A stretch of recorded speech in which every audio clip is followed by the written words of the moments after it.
2020 yang lalu merupakan tahun di mana aku melakukan percobaan pertamaku untuk mengikuti ujian saringan masuk perguruan tinggi atau sekarang namanya apa ya? Oh, UTBK. Namun aku gagal dalam seleksi nasional tersebut. Memang rasanya sedih banget ya kalau misalkan diingat-ingat lagi gagal gitu, pasti ngerasa kayak diri itu nggak bisa ngapa-ngapain atau sebagai macamnya. Apalagi kalau misalkan kita denger teman kita diterima, walaupun kita senang pastinya, tapi kita ngerasa sedih juga. Aduh, kayak ngerasa ketertinggalan atau feeling left behind. Hari ini aku mau ngajak teman-teman semua untuk menelisik bareng nih sama aku mengenai beberapa kesalahan yang aku buat sebelum mengikuti UTBK di tahun 2020 yang lalu.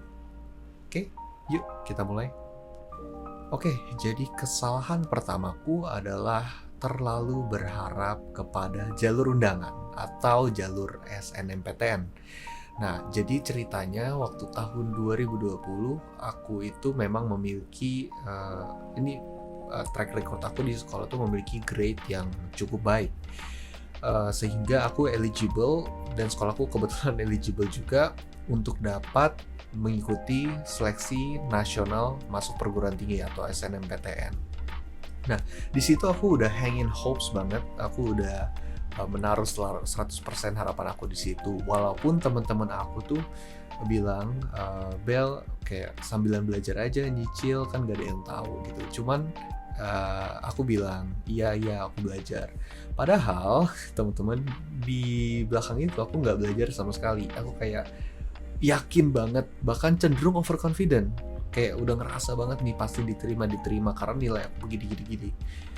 Aku jadi cenderung menyepelekan ujian ini. Padahal kalau kita lihat secara statistik teman-teman, ujian SBMPTN dan juga jalur mandiri itu jauh memiliki kuota yang lebih banyak atau peluang kalian untuk masuk lewat kedua jalur ini itu lebih besar dibandingkan jalur undangan. Alhasil, tiba tuh pengumuman pas hari H pengumuman SNMPTN, aku buka websitenya, yang aku lihat hanya merah. Maaf, Anda tidak lulus, dinyatakan tidak lulus, bla bla bla.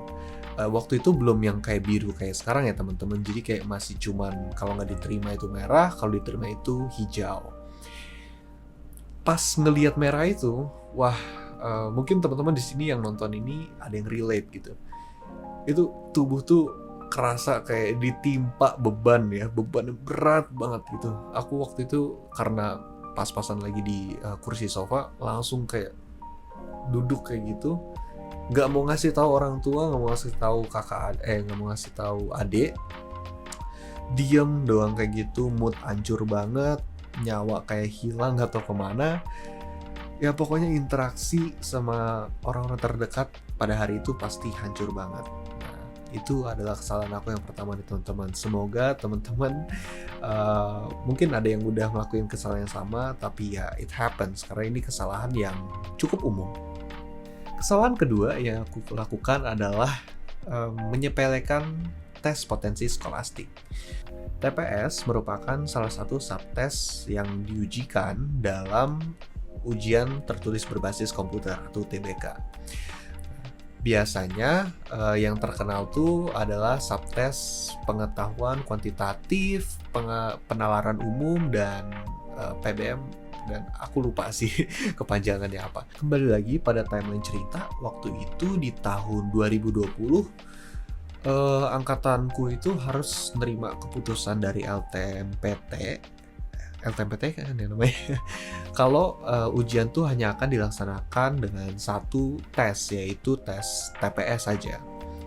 Nah, waktu itu aku saat mendengar kabar tersebut, bukannya reaksinya wah makin banyak nih pesaingnya atau gimana, atau lebih gampang jadi harus belajar lebih rajin, tapi aku malah kayak ya lebih gampang tapi ngeremehin gitu loh. Jadi kayak oh TPS doang bisa lah di tryout sebelumnya juga dapat nilai TPS-nya bagus gitu loh, karena emang Kalau dulu tuh entah kenapa ya teman-teman, nilai soal-soal TPS di tryout online tuh dibuat gampang gitu loh, atau ya lebih gampang lah. Padahal teman-teman, sebenarnya TPS itu nggak hanya logika yang kita kira ya. Ada cara-cara tertentu dan ilmunya untuk menjawab soal-soal di TPS tersebut. Mungkin kasus kalian tidak relevan ya dengan kayak kasus yang aku ceritain ini. Cuman aku pengen ngomong aja kalau misalkan TPS itu gudang nilai kalian. Kerandoman dari soal-soal TK inilah yang membuat aku menyarankan kalian untuk mengalokasikan waktu lebih untuk memaksimalkan belajar di TPS. Perbanyak latihan soal karena TPS memang ilmunya nggak sebanyak di TKA gitu buat belajarnya.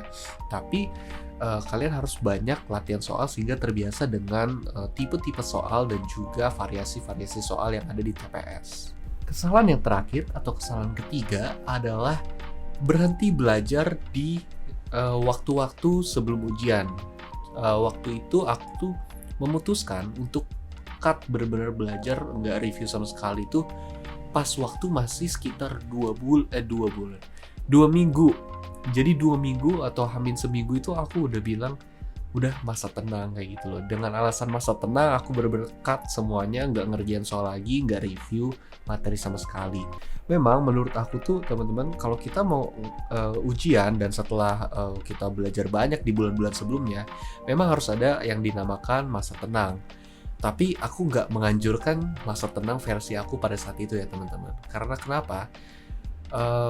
Aku lebih menyarankan kalian masa tenang dengan cara tetap mengerjakan soal, tetapi dikurangin porsinya. Contoh kayak sehari kalian hanya menjawab 10 soal seperti itu.